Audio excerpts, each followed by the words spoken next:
What's up, everybody? This is Dale from Upstate Bets and DFS. I'm here with my partner Riaz, bringing you guys this 9-game slate here on Friday. So Friday's always a pretty packed day here for the NBA, and we got 9 games, like I said. Some of these games haven't been updated yet. There's a couple injuries that are holding back some of these lines. Karl Anthony Towns is questionable.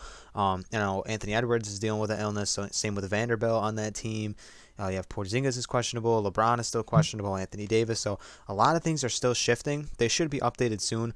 But as always, you guys can hop in the Discord. We'll update things as things go on the Discord. We've had an awesome time in the Discord so far. People have been winning some money. People have been dropping picks in other sports too. So we've seen some people talk about some UFC stuff like that. So that's been awesome to see. It's been growing like crazy. The community's been awesome. And thank you for tuning into this video. Like we said, we're going to talk giveaway here on Friday's video. So to get into the giveaway, we're going to be giving away a $50 Visa gift card. To join the giveaway, all you have to do is subscribe to the channel and join the Discord. So if you do that, you're in. And we're going to take all the members in the Discord and put them in like a randomizer wheel. And that's going to be the winner. So we're going to do that on Monday afternoon after we do Monday's NBA video. So that'll be a fun one. Like I said, just want to give back to you guys. The channel's been growing like crazy. The Discord's growing like crazy too. So like I said, just wanted to give back. And as always, you can sign up using promo code Upstate. This has nothing to do with the giveaway, so you can sign up using promo code Upstate on PrizePicks, and that'll give you a $100 deposit match. And PrizePicks is a simplified daily fantasy sports app. You can do mix and match sports. You can do lines on different players. Like Kyle Lowry here is at 15.5 points. You could take the over under on that. So we're gonna just hop right into this, man. We got a couple guys here, bigger slate. So Riaz is gonna start us off. The first guy I like is Clint Capella. Love the matchup against the 76ers. His line's sitting at 11 and a half. I got him projected right around 13, 14 points. And the big thing here is, other than Embiid, there's really nobody else that's really going to be putting too much pressure on him and kind of being able to stop him. And with John Collins out there as well, that kind of gives Capella a little break. I mean, John Collins likes to shoot threes, so that opens up a lot for Capella to get a couple offensive boards and some putbacks. And this line's sitting right around his average. And we've seen games where Capella goes against just big name centers like Gobert, like Karl Anthony Towns, and just have awesome nights. I mean, a couple nights ago against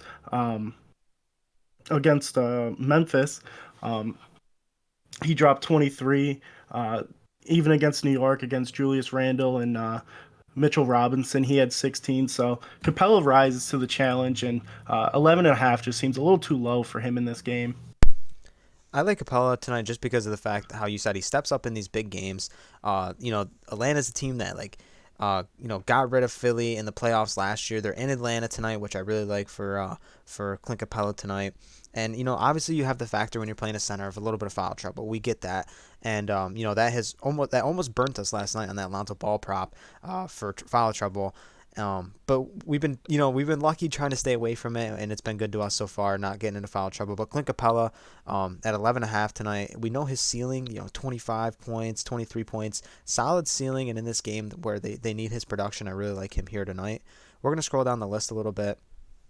This game between the Suns and the Golden State Warriors, we saw this 2 nights ago. A really great game to watch, and we saw the Suns win. So a lot of these guys look appealing, but me and Riaz are on the same guy here. We like DeAndre Ayton out of the bunch. So I know a lot of people are going to be gravitating towards Curry. He's at 27, but it feels like, you know what I'm saying, he needs to get 30 to get there. And, he struggled last time. And I know he's Stephen Curry, and I know he's great. I don't expect him to struggle again, but it's just a little bit too risky for me to go up there and get Curry, because I know they got other scores on this team that they can rely on. They don't need Curry to go for 30 necessarily in this game, but Ayton at 15.5. Similar to Capella, we know his ceiling. We know he plays well. There's not a true center on Golden State he has to really worry about. I know, you know, um, Draymond Green can give him some issues down there. But Ayton played well against them. 24 points last time out there they played Golden State. And obviously no Booker again. So they need production from scoring somewhere. And Ayton's the guy that can do it. The best thing about this is his line was what, 16 and a half, almost 17 last night, and he still gets there. He got 17 points last night, and then they literally just played 2 nights ago, which is a big bonus for us. And like you touched on, Dale, he had 24 points, and for his line to drop all the way down to 15 and a half is just kind of a huge discount. And I'll always say it. I love targeting big men against Golden State. You touched on it a little bit. They don't have Wiseman. He's in the G League with Clay right now. And not only that, Draymond Green is super undersized to try to guard Aiton. So it doesn't matter who they put on him. Looney, uh, DeAndre Ayton's just going to have a monster performance once again. And it helps with no Devin Booker as well. A couple guys here, like Trae Young has been smashing, but 25 seems a little bit high. Like I feel like if you're deciding between Trae Young and Curry, I think Curry's a safer play. Harden played well last time out against the Knicks too, and I know we've been on Allen a lot lately, but 15 going against this Washington team. Washington has kind of changed their narrative. They're a little bit better against bigs so far. They do give up a lot of points overall. Like they play at a little faster of a pace, but however, they got a lot of bodies that they can throw at Allen between Daniel Gafford and Montrezl Harrell and whatnot. Allen's he could get there tonight realistically, but in terms of some safer plays, I like the two centers that we picked so far.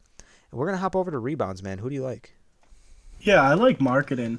His line's sitting at 5.5, and we know there's a ton of guys on this Cleveland team that grab a ton of boards. Jared Allen, we don't even need to mention him.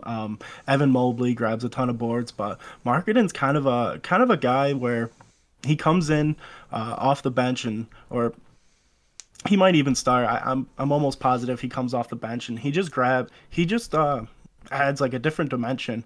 I mean, he can step out from three and just kind of cause chaos. So he's kind of tough to guard, but he uses his size very well. Love going after Washington with the boards. And I mean, he's coming off a game against Miami where he just played awful. He had one rebound, but other than that, I mean, 8, 6, 11, 8, 8. I mean, he's trending upwards on the rebounding if you just kind of throw away that last game.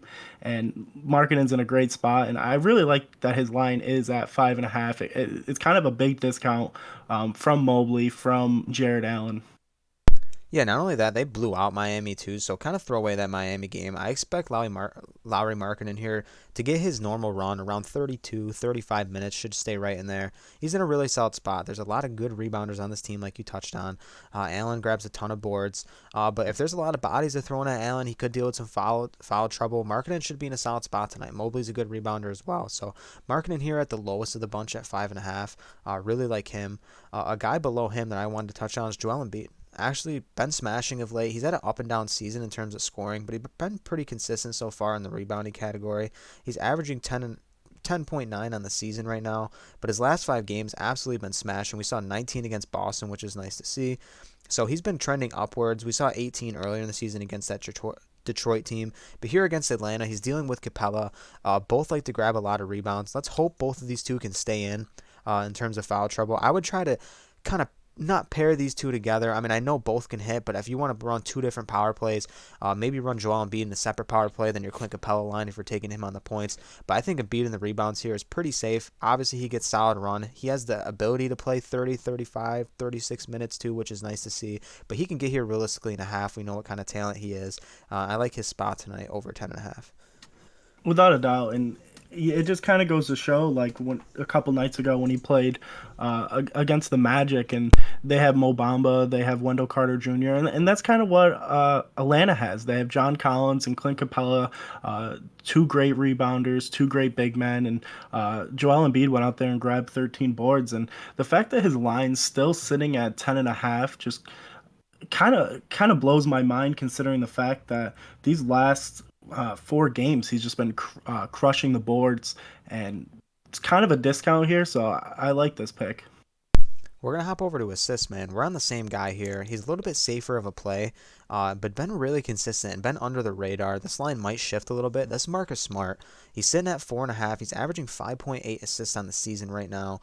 He's been playing really well, and he's been an awesome playmaker for this squad. Boston's been up and down so far as a team this season, but Smart has been very consistent in the assist category. Like I said, up and down scoring-wise, averaging 10 on the season, but we've seen games where he's gone for almost 25 points. But in terms of the assists and being one of the primary ball handlers, really getting Tatum and Brown involved And I like this team. They should be in the mix, to be in the playoffs. I don't see them being like a play-in team. So they're going to start winning some games here. They should start streaking. It's going to be a tough matchup tonight against Utah. Don't get me wrong. That might be why the line's sitting a little bit low. But we've seen his ceiling for assists, man. I really like him here over 4.5. You definitely just touched on it. I love his line, and him playing Utah definitely shows why the line is so low. I mean, he's almost averaging 6 assists per game, and even when the team is healthy, Marcus Smart still gets 35 minutes a game. So it doesn't have to do with anything injuries wise. Jalen Brown still being out. Marcus Smart, he kind of reminds me of Draymond Green, where he's not the best scorer. He's definitely a lot better than Draymond Green, but he's one of those guys that grabs a bunch of boards, gets a bunch of assists. He's just a playmaker and just gets everyone involved and kind of helps out Tatum where he can go out and drop 25, 30 points. So I can see him racking up a ton of assists here, and he's just a great playmaker in general. Not to mention, he's just an awesome defender as well. So if he gets a couple steals here, could lead to some easy, fast break points if someone gets out and runs with him. So Marcus Smart, solid spot tonight. Pretty safe play, I feel like, at 4.5. Is there anyone else here in assist that you like? I mean, I really want to go back to Maxi. His line's still sitting at 4, but he just played an awful game last game, and I don't know if I could go back to him. And then, like, honestly, like, Aiton's sitting at 1.5 here. So, like, he's not like a playmaker really, but you think just like with Devin Booker being out, the amount of usage that should go around. He had 2 last time against Golden State. It's just like scary to go there. But realistically, a couple guys look decent here. Harden, you play for the triple double when you take his line. So we're gonna go over to 3 pointers made, and this is a category that I'm not like in love with so far in terms of the lines. Like we'll see what happens when some of these other props come out. But Curry, we know where he's at. 5. So I mean that's just game in game out. It's about a 50%. Yeah, he hits that. So who do you like here?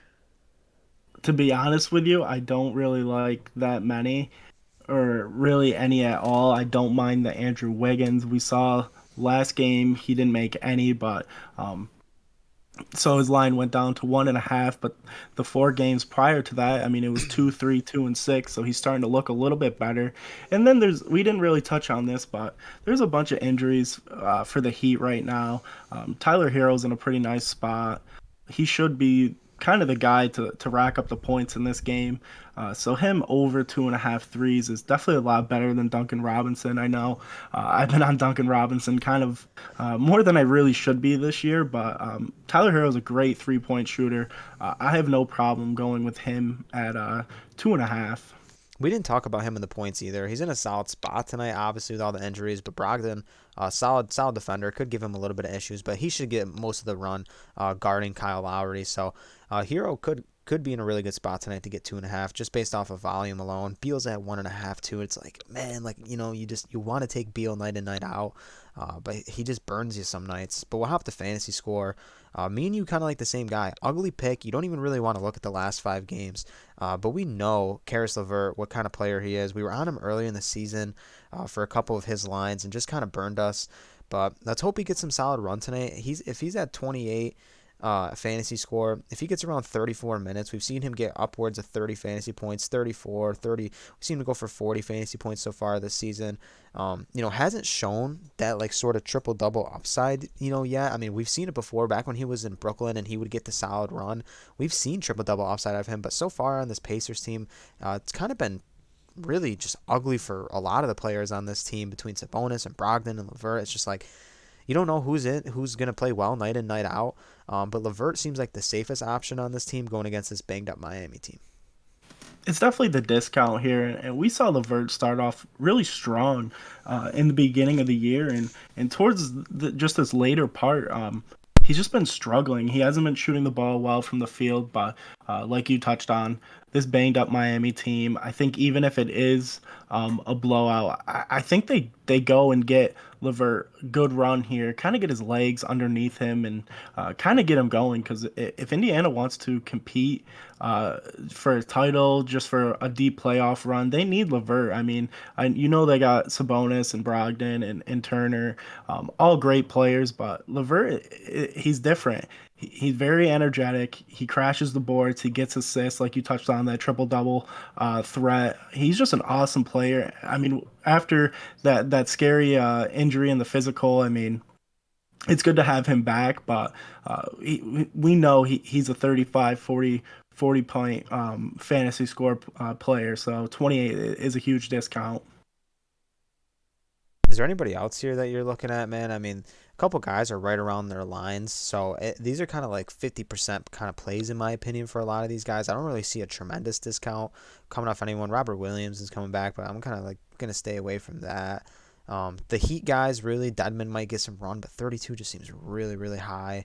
Hero, kind of a score dependent guy, so I don't know, man. Coming in here, Embiid's like 50, like that's pretty high too. So, yeah, anyone else here you want to talk about?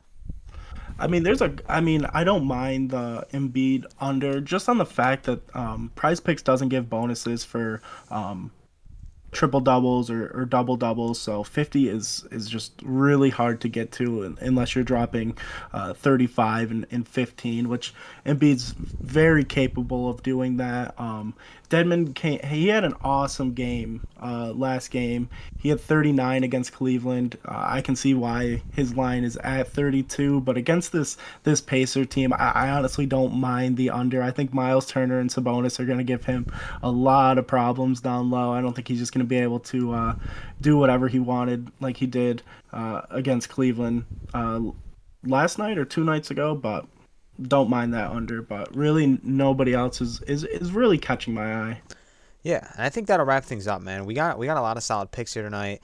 A couple games that still haven't, been out yet, so we'll kind of see how things shift. But as always, hop in the Discord. We're gonna be updating some things. There's a lot of other people in there too that have been dropping their picks. They've been playing really well. So not only take our picks, you can look at our picks, do your own research, take a look at the Discord, see what other people are thinking. But it's been fun, man. I can't thank you guys enough. And like I said, the giveaway for the gift card. Hop in the Discord, subscribe to the channel, and you're going to be entered in to get that. So we'll see you guys in the next one, and especially for NFL, we should be having a solid weekend for that. And good luck tonight, and we'll see you on the next one. Peace.